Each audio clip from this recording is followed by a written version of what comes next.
여러분 안녕하세요. 김혜니 법무사입니다. 동일한 빚 액수라 하더라도 그 배경과 원인이 다르면 그에 따른 처리 방법이 천차만별입니다. 지금부터 그 차이를 살펴보면서 한 분의 이야기를 들려드리겠습니다.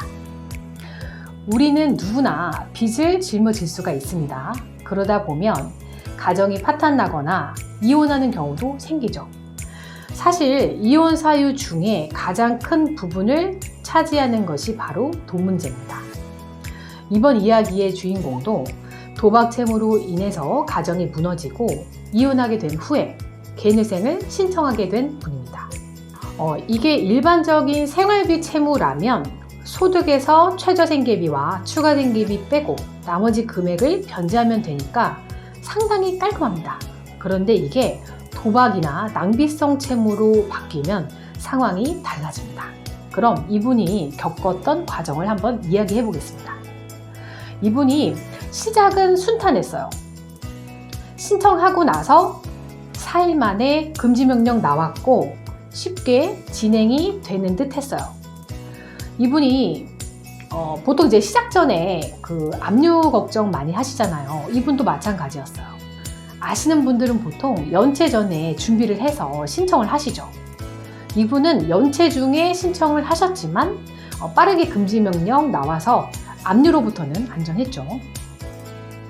그래서 이제 금지도 나왔고 한숨 돌리나 싶었는데 이제 법원이 일처리를 시작합니다. 일처리를 시작하면서 보정 권고가 나오기 시작하죠. 신청서를 내고 나면 두세 번 보정 권고 나오는 게 일반적입니다. 근데 또 가끔 보정이 왜 나와요? 잘못된 거 아닌가요? 이렇게 물어보시는 분들이 있어요. 여담으로 보정이 왜 나오는지 짤막하게 설명을 드리면 우리가 이만큼 변제할게요 했어요.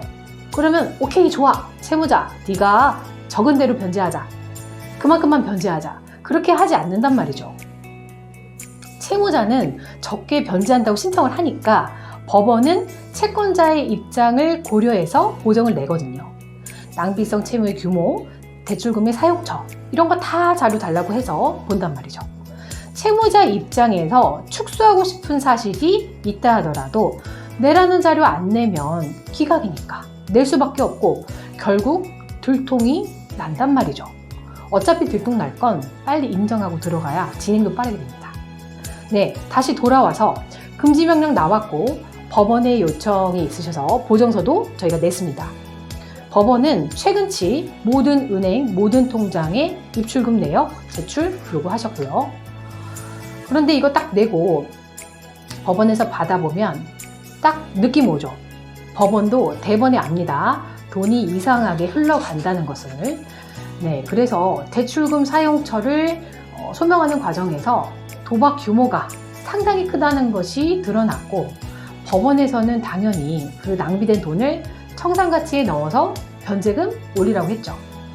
그리고 한 가지 이분이 좀 더 어려웠던 점은 이분이 신청 1년 전에 이혼을 하셨단 말이에요. 그런데 이제 이혼한 지 얼마 안 됐으니까 법원에서 전 배우자 자료를 요청하셨어요.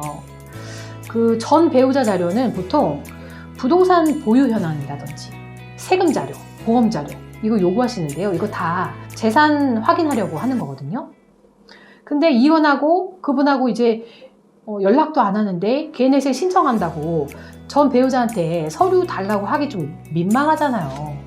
그래서 이분이 이제 개인회생 사실을 숨기고 싶어 하셨는데 사실 이게 배우자가 서류를 좀 주시면 재판이 금방금방 진행이 되니까 이야기해서 좀 서류를 받는 게 좋거든요. 결국 이분은 이제 협조가 안 돼서 그 사실조회 신청을 했고 그래서 기간도 보통 다른 사람들 6개월 걸리는 거 이분은 9개월 정도 걸렸어요.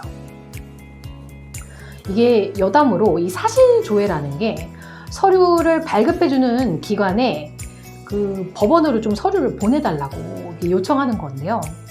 이게 우리가 또 신청하고 그 기관에 발급 기다리고 법원에서 우리한테 서류 보내주는 것도 기다리고 그런 과정이에요. 그렇다 보니까 기간이 오래 걸려요. 민망하지만 가급적이면 민망함 한 번이면 되니까 그냥 전 배우자로부터 자료를 받는 게 좋습니다. 그래서 이분이 최종적으로 어떻게 결론이 났는지 말씀드릴게요. 이분이 그 신청 당시의 상황이 어땠냐면요. 당시에 이제 채무가 1억 정도, 소득은 250만 원 정도였고 미성년 자녀 1인을 키우고 있었어요. 그리고 서울에서 월세 30만 원 내는 분이었고 다른 재산은 없었고요. 그럼 이거 만일 생활비 채무만 있으면 변제금 얼마네요? 250만 원에서 생계비 월세 빼면 그 당시 기준으로 월 13만 원 변제한단 말이에요. 그러면 3년 내도 얼마예요? 468만 원. 이것밖에 안 된다 이거예요. 근데 이거 생활비 채무 아니고 도박이잖아요. 도박은 생활비 채무랑 다르죠. 주식하고도 다르죠. 주식 손실금은 서울에서 청산가치에 산입을 안 하지만 도박은 청산가치에 산입을 해야 됩니다. 그러면 도박을 얼마나 했느냐가 이분 변제금을 얼마나 좌우하는지 한번 볼게요. 이분이 도박 채무가 1억 중에 3천만 원 됐어요. 3천만 원. 그러면 최소 3천만 원 이상을 변제에 투입을 해야 되는 거예요. 그러니까 추가 생계비 말도 못 꺼내죠, 법원에. 그러면 3천만 원 내려면 50만 원씩 60개월은 내야 겨우 3천만 원 내죠? 네, 그렇게 해서 이분이 3천만 원 정도 내셨어요. 그래도 얼마입니까? 1억 채무 중에 3천 변제하고 70% 탕감받았잖아요. 그리고 늘어난 이자도 당연히 탕감받았고요. 이거 탕감률 굉장히 높지 않나요? 요는 이거예요. 도박이든 뭐든 그래도 도와주겠다라는 게 개인회생입니다. 일단 도박이나 낭비성 채무가 문제되는 분들은 생계비 많이 인정해달라는 건 힘들겠지만 그래도 소득이 정말 많으면 기본적으로 그래서 많이 변제해야 되는 분이라면 추가 생계비 인정해달라고 추가 생계비 인정해달라고 해볼만 합니다. 그래서 이런 기준이 없으시니까 여러분들이 의뢰를 해서 하시는 거겠죠. 네, 여기 이렇게 설명드렸는데요. 도움이 되셨으면 좋겠고요. 여기까지 시청해 주셔서 감사합니다.